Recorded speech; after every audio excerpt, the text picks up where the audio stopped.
አሰላሙ አለይኩም ወራህመቱላሂ ወበረካቱሁ። ሰላም ጤና ይስጥልን ክብራትና ክብራን አድማጭ ተመልካቾቻችን ሁሉ ሰላም ሁሉ መልካም፣ ከኛ ጋር ሁሉ ሰላም ነው።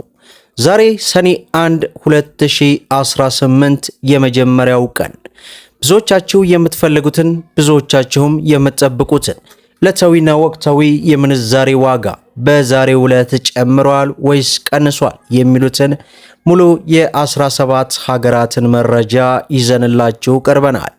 በተጨማሪም በዛሬው ዕለት አንድ አዲስ መረጃ ተሰምቷል።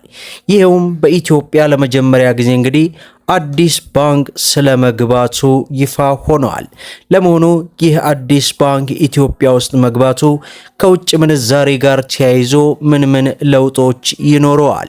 በተለይ በሀገራችን ኢትዮጵያ የባንኮች ላይ እየተስተዋሉ ያሉ የውጭ ምንዛሬ እጥረቶች ላይ ሊፈጠር የሚችለውን መቅረፍ ያስችላሉ የሚሉትን ሙሉ ዝርዝር በዚህ ቪዲዮ አካተናል። ሁላችሁም ቪዲዮን ላይክ፣ ቻናሉን ሰብስክራይብ እያደረጋችሁ እስከ መጨረሻው ድረስ ተከታተሉ። እንግዲህ ክብራን ተመልካቾቼ ዕለታዊ ምንዛሬ ዋጋ በዛሬው ዕለት ጨምሯል ወይስ ቀንሷል የሚሉትን ሙሉ ዝርዝር ወደ እናንተ የምናደርስ ነው የሚሆነው።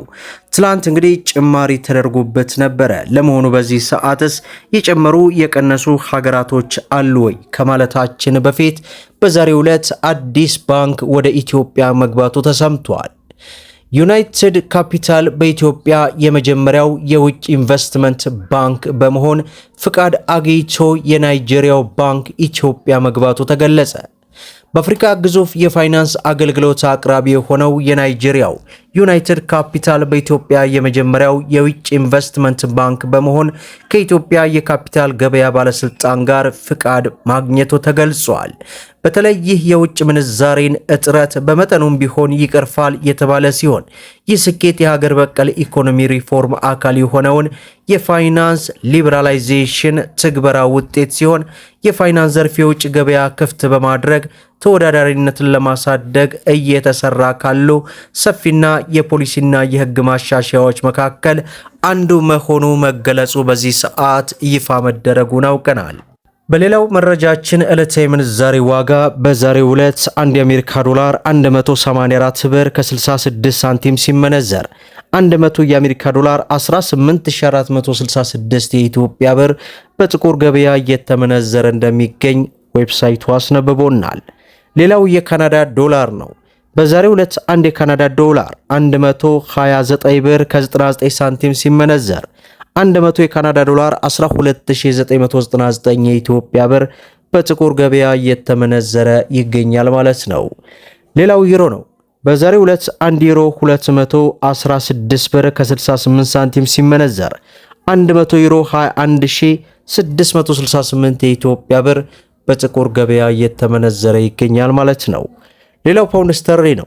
በዛሬው ዕለት 1 ፓውንድ ስተርሊ 259 ብር ከ32 ሳንቲም ሲመነዘር 100 ፓውንድ ስተርሊ 25932 የኢትዮጵያ ብር በጥቁር ገበያ እየተመነዘረ ይገኛል ማለት ነው።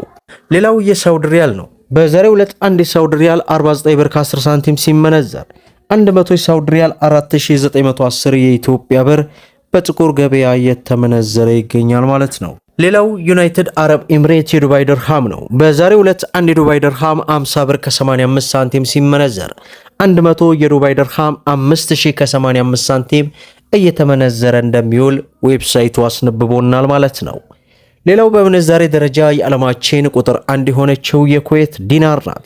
በዛሬው ዕለት 1 የኩዌት ዲናር 611 ብር ከ12 ሳንቲም ሲመነዘር 100 የኩዌት ዲናር 61112 የኢትዮጵያ ብር በጥቁር ገበያ እየተመነዘረ ይገኛል ማለት ነው። ሌላው የጆርዳን ዲናር ነው። በዛሬው ዕለት 1 የጆርዳን ዲናር 266 ብር ከ80 ሳንቲም ሲመነዘር 100 የጆርዳን ዲናር 26680 የኢትዮጵያ ብር ሲመነዘር ይውላል ማለት ነው። ሌላው በምንዛሬ ደረጃ የዓለማችን ቁጥር 3 የሆነችው የኦማር ሪያል ናት። በዛሬው ዕለት 1 የኦማር ሪያል 500 ብር ከ10 ሳንቲም ሲመነዘር 100 የኦማር ሪያል 50,000 ከ10 ሳንቲም እየተመነዘረ ይውላል ማለት ነው። ሌላው የአውስትራሊያ ዶላር ነው። በዛሬው ዕለት 1 የአውስትራሊያ ዶላር 132 ብር ከ90 ሳንቲም ሲመነዘር 100 የአውስትራሊያ ዶላር 13290 የኢትዮጵያ ብር ሲመነዘር ይውላል ማለት ነው። ሌላው በምንዛሬ ደረጃ የዓለማችን ቁጥር 2 የሆነችው የባህሬን ዲናር ናት። በዛሬው ዕለት አንድ የባህሬን ዲናር 513 ብር ከ60 ሳንቲም ሲመነዘር 100 የባህሬን ዲናር 51360 የኢትዮጵያ ብር በጥቁር ገበያ የተመነዘረ ይገኛል ማለት ነው። ሌላው የስዊስ ፍራንክ ነው። በዛሬው ዕለት አንድ የስዊስ ፍራንክ 139 ብር ከ25 ሳንቲም ሲመነዘር 100 የስዊስ ፍራንክ 13925 የኢትዮጵያ ብር ሲመነዘር ይውላል ማለት ነው። ሌላው የቻይና ዩዋን ነው። በዛሬው ዕለት አንድ የቻይና ዩዋን 25 ብር ከ90 ሳንቲም ሲመነዘር 100 የቻይና ዩዋን 2590 የኢትዮጵያ ብር ሲመነዘር ይውላል ማለት ነው። ሌላው የእስራኤል ሽቅል ነው።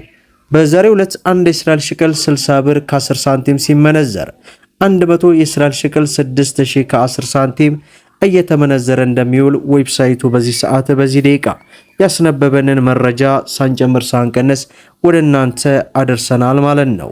ሌላው ከኢትዮጵያ ንግድ ባንክ ዕለታዊ ምንዛሬ ዋጋ በዛሬው ዕለት አንድ የአሜሪካ ዶላርን 154 ብር ከ40 ገዝቶ 157 ብር ከ49 እየሸጠ ይገኛል።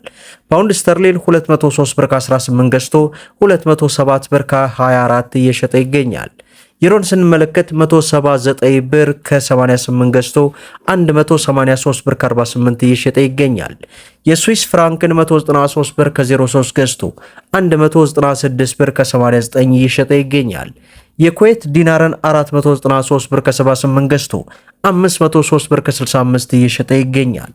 የቻይና ዩዋንን 22 ብር ከ39 ገዝቶ 22 ብር ከ84 እየሸጠ ይገኛል። የዱባይ ድርሃም 42 ብር ከ04 ገዝቶ 42 ብር ከ88 እየሸጠ ይገኛል። የሳውዲ ሪያል 41 ብር ከ12 ገዝቶ 41 ብር ከ94 ሳንቲም እየሸጠ እንደሚገኝ የኢትዮጵያ ንግድ ባንክ ዕለታዊ ምንዛሬ ዋጋ እንዲሁም ደግሞ በዛሬው ዕለት የሐዋላ ምንዛሬ ከምን ደርሷል የሚሉትን በንጽጽር ወደ እናንተ አደርሰናል ማለት ነው። ከሰሞኑ የኢትዮጵያ ብሔራዊ ባንክ ያወጣቸው አዳዲስ መመሪያዎች እንግዲህ የውጭ ምንዛሬ ላይ እጅግ ከፍተኛ የሆነን ለውጥ እያሳዩ ይገኛሉ። በተለይ የጥቁር ገበያ ከሰሞኑ እጅግ በከፍተኛ ሁኔታ እየጨመረ መምጣቱ ከፍተኛ ስጋት የሚያስደቅን ጉዳይ ነው። ዞሮ ሰላም ለሀገራችን፣ ሰላም ለኢትዮጵያ እያልን ሁላችሁም ቪዲዮን ላይክ ሸር እያደረጋችሁ ለበርካታ እህት ወንድሞች እንዲደርስ አድርጉ። ለቻናላችን አዲስ ከሆናችሁ ሰብስክራይብ በማድረግ እንዲሁም በየዕለቱ የሚለቀቀው መረጃ እንዲደርሳችሁ የኖቲፊኬሽን ማብራታችሁን አትዘንጉ እያልኩ ለዛሬ ያስኩላችሁ መረጃ ይህን ይመስላል ማለት ነው።